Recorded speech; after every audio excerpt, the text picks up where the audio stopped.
गावनि सालाय आरो गुस्थिखौ नागिरनानै। इन्जुराव दिन्दांना थानाय सावगारिया बाथ्रा रायज्लायनो रोंगौ। इन्जुराव दिन्दांना थानाय सावगारिया बाथ्रा रायज्लायनो रोंगौ।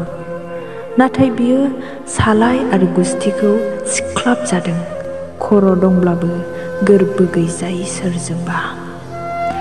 लोगोसे बिनि सोलेरा अरदाबाव हांजादों स्रेम स्रेम। बिनि खुद्रिनायखौ गोदोबो रावबो खेरखेरायाखैमोन आरो दाबो रावबो खेरखेरायाखै।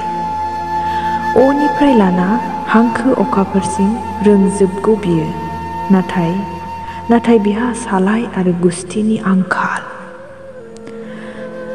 सोदोब आरो बेनि ओंथिखौ नागिरनो थाखाय बिनो अरदाबनि अरखिया आग्लायलायो।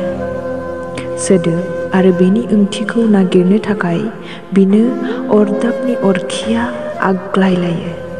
नाथाय दुखुआ बेवहायसो, बियो जेब्लायबो गलाम, जेब्लायबो।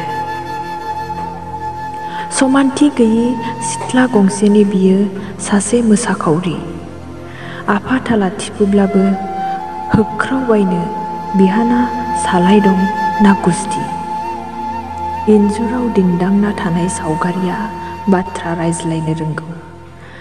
नाथाय बियो सालाय आरो गुस्थिखौ सिख्लाबजादों, खर' दंब्लाबो गोर्बो गैजायै सोरजोंबा।